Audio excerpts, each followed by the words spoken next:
Welcome back, everyone. Ready for another deep dive? Today we're exploring the world of essential oils. Ooh, essential And oils. I've got to say, I'm really excited for this one. Me too. We're going way beyond just the basics. We're talking ancient history, the science behind why they work, and how to actually use them in your everyday life. It's amazing how much there is to these potent little bottles. Right. So much more than just nice smells. Exactly. So, before we get ahead of ourselves, for anyone who might be new to the world of essential oils, let's start with the basics. Okay, sounds good. What exactly are we talking about when we say essential oils? What are they? So in the simplest terms, essential oils are basically super concentrated plant extracts, right? It's like they've bottled up the essence of the plant, all of its aroma and all the good stuff. Oh, I like that, bottling up the good stuff. It's true. And when we say concentrated, we mean concentrated. Okay, so definitely not the same thing as just like making a cup of herbal tea. No, not at all. You'd need tons and tons of plant material to get even a tiny bit of essential oil. Wow, that's pretty incredible. It is. And it's not exactly a new practice either. That's right. Weren't essential oils found in ancient Egyptian tombs? You're right on the money. They were huge fans, especially oils like frankincense and myrrh. Frankincense, myrrh. Those names definitely sound like they belong in ancient Egypt. They used them for everything, religious ceremonies, perfumes, even mummification. Mummification. Yeah. Wow, talk about a long-lasting legacy. Right. But it makes you wonder how they even figured out how to extract those oils in the first place. That's a good question. It's not like they had fancy labs and equipment back then. I know, right? It really makes you appreciate the ingenuity and intuition of these ancient cultures. They must have had a deep understanding of plants and their properties. Absolutely. And when you think about it, scent has always been so intertwined with our emotions and well-being, even if they didn't fully understand the science behind it. Like how a certain smell can bring back a flood of memories. Exactly. Or how the aroma of lavender can make you feel more relaxed. Okay, so there's definitely a connection there. But how does it actually work? Well, nowadays, we know that when you inhale an essential oil, those tiny molecules travel straight to your brain, specifically to the limbic system, which is like the control center for your emotions and memories. It's like a direct line to our emotional core. Exactly. And those molecules don't just trigger memories and emotions, they also interact with our bodies on a physical level. Oh, interesting. So it's not just in our heads, so to speak. Not at all. Different essential oils have different chemical makeups, and those unique combinations of compounds can actually have specific effects on our physical well-being. Okay, so let's dive into some of those physical benefits. Let's. For example, peppermint oil is fantastic for headaches. Peppermint oil, yes. Mm-hmm. I use that all the time for tension headaches. It's like magic how quickly it seems to work. It really is. And we know it works because of the menthol in peppermint oil. Menthol, that's what gives it that cooling sensation, right? Exactly. But menthol does more than just cool things down. Really? Like what? It actually interacts with these specific receptors in your body that are involved in how you feel temperature and pain. Oh, wow. So it's like it's actually blocking the pain signals. Pretty much. It's basically hitting the override button on those throbbing headache signals. That's amazing. Okay, I've got to ask about eucalyptus oil now.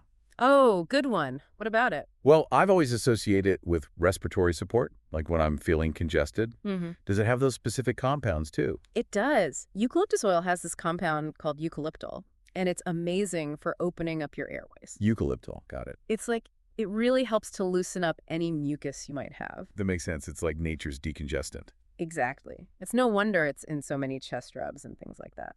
So with all these powerful plant compounds and everything, Yeah. how do we make sure we're using essential oils safely? I mean, they are super potent, right? You're absolutely right. Safety is key. Yeah. Even though they're natural, it doesn't mean they can't be powerful. That's a really good point. It's all about dilution. Dilution, okay. Think of it like cooking with spices. A little pinch of cayenne pepper can add some nice flavor. Sure.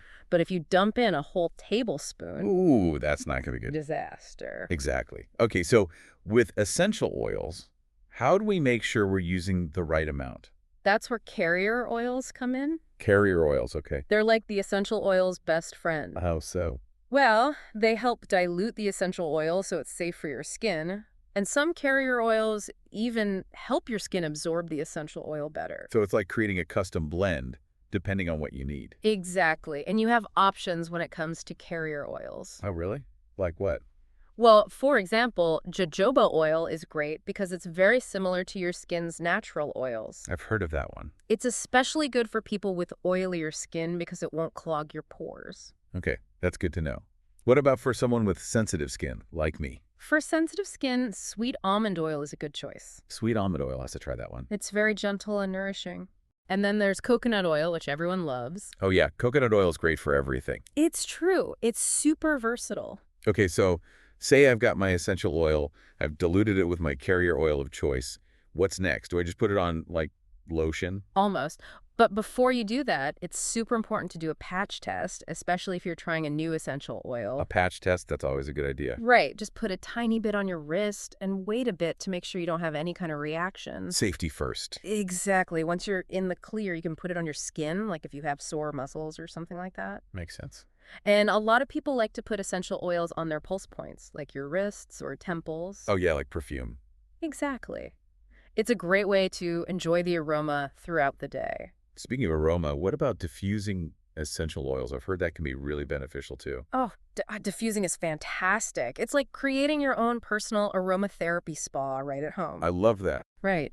And it's not just about the lovely smells, though those are great too. When you inhale those essential oil molecules, remember how we were talking about them going to your limbic system? Yes.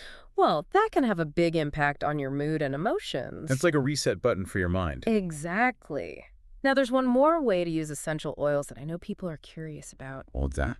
Ingesting them, taking them internally. Okay, yeah, I was wondering about that. I know there are some differing opinions on that. There are, and it's definitely something to be cautious about.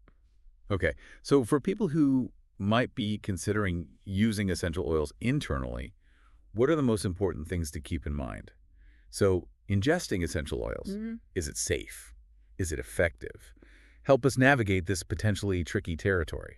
You're right. This is where things get a bit more, You really have to be careful. It's not as simple as just like adding a drop of lemon oil to your water and calling it a day. Okay, that's good to know. Yeah. So, what are the key things to look for if someone is considering using essential oils internally? First and foremost, talk to your doctor or a qualified aromatherapist. They can give you personalized advice because everyone's body is different, right? That makes a lot of sense. And of course, not all essential oils are created equal. Some are definitely not meant for internal use. So, doing your research on this specific oil is essential. Exactly. And look for oils that are specifically labeled as food grade. That usually means they've gone through extra rounds of testing and quality control. So, it's about aligning our values with our purchasing decisions, choosing quality over quantity, and supporting brands that prioritize ethical and sustainable practices. Feels good to know we can make a difference with our choices. Absolutely. And remember, a little goes a long way with essential oils. Start with a few that resonate with you and explore their versatility. You might be surprised by how many different ways you can incorporate them into your life. This has been such an illuminating deep dive. We've journeyed from ancient Egypt to modern aromatherapy, uncovered the science behind essential oils, and even learned how to use them safely and sustainably. We've only just scratched the surface. The world of essential oils is vast and constantly evolving. It's inspiring to think that these potent plant extracts have been passed down through generations, offering their healing and enhancing properties. So for those listening, eager to embark on their own essential oil journeys, what's the most important piece of advice you'd like to leave them with? Approach essential oils with both curiosity and respect.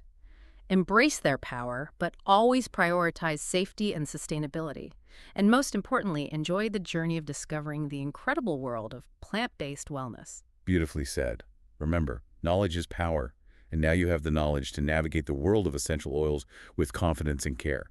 Until next time, keep exploring, keep learning, and keep diving deep into the wonders around us.